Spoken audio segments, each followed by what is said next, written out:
Assalamualaikum warahmatullahi wabarakatuh. Salam sejahtera buat kita semua. Saudara-saudara dimanapun kalian berada.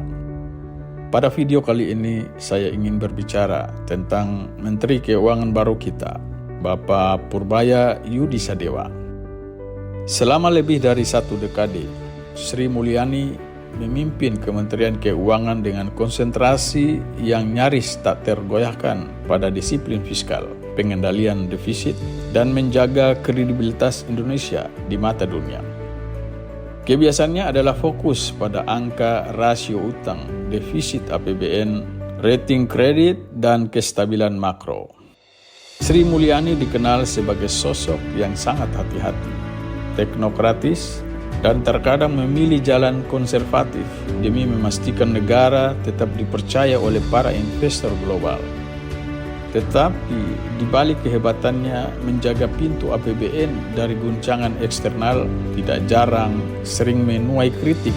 Sri Mulyani sangat sentralistik, terlalu berhati-hati, dan kurang memberi ruang bagi keberanian fiskal domestik yang berpihak pada pemerataan dan keadilan di dalam negeri.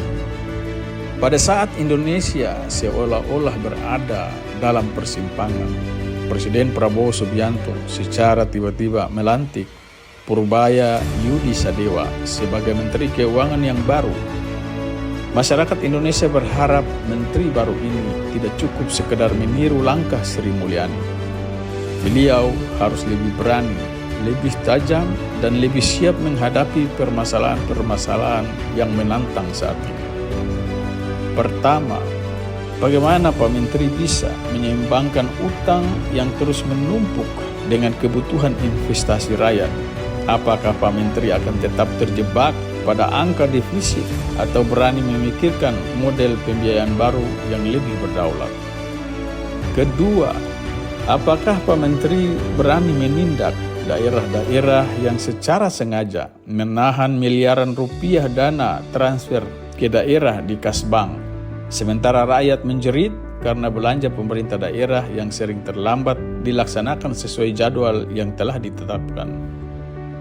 Ketiga, bagaimana Pak Menteri menyiapkan pajak karbon dan instrumen hijau yang nyata, bukan sekedar jargon dalam dokumen internasional?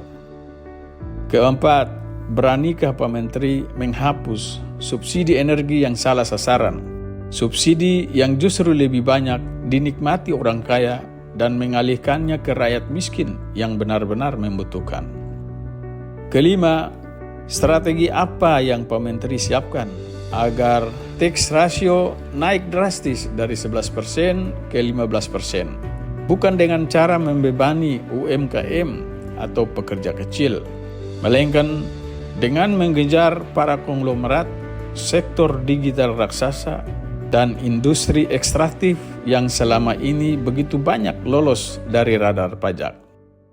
Keenam, bagaimana Pak Menteri menjawab tuntutan daerah penghasil sumber daya alam seperti Maluku Utara, Sulawesi Tengah, Sulawesi Tenggara, Papua, Aceh, Riau, dan Kalimantan, agar hasil bumi mereka tidak hanya jadi angka PNBP di pemerintah pusat, tapi kembali dalam bentuk jalan, sekolah, rumah sakit, dan diversifikasi ekonomi di tanah kelahirannya.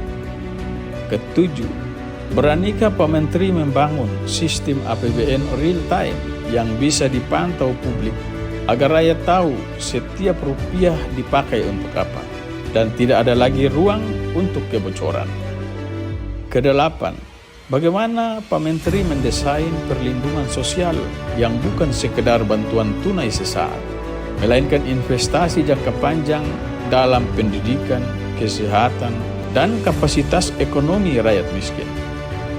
Kesembilan, beranikah Pak Menteri menegur BUMN besar seperti PLN, Pertamina, Garuda, dan lain-lain yang selama ini menjadi sapi perah proyek politik, dan menuntut mereka agar benar-benar menghasilkan dividen bagi negara, bukan lagi sekedar jadi lubang defisit? Dan terakhir, ke-10, apakah Pak Menteri berani menggeser paradigma Kementerian Keuangan dari sekedar menjaga kredibilitas global menjadi motor penggerak keadilan fiskal domestik, pemerataan pembangunan, dan distribusi kesejahteraan bagi seluruh rakyat Indonesia. Pertanyaan-pertanyaan ini bukanlah pertanyaan samar tanpa mengamati fakta hari ini. Ini merupakan ujian keberanian bagi Pak Menteri. Apakah Pak Menteri bisa menjawab dengan tindakan dalam kepemimpinannya, atau nanti hanya sekedar retorika yang coba Bapak mainkan sesaat setelah dilantik Bapak Presiden Prabowo Subianto? Indonesia saat ini tidak butuh Menteri Keuangan yang hanya pandai menenangkan pasar.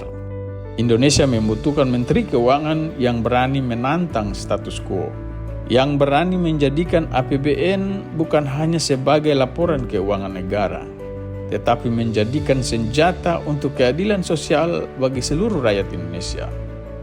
Sri Mulyani sudah mencatat sejarah dengan ketegasan teknokratiknya. Kini saatnya Pak Menteri membuat sejarah baru dengan keberanian politik fiskalnya. Pertanyaan sederhana, apakah Pak Menteri siap menjadi Menteri Rakyat, bukan hanya menjadi Menteri Pasar? Bagi teman-teman yang memiliki pendapat lain, silakan berikan komentar di bawah ini. Terima kasih atas atensinya. Wassalamualaikum warahmatullahi wabarakatuh. Salam dari Kayu Merah Puncak.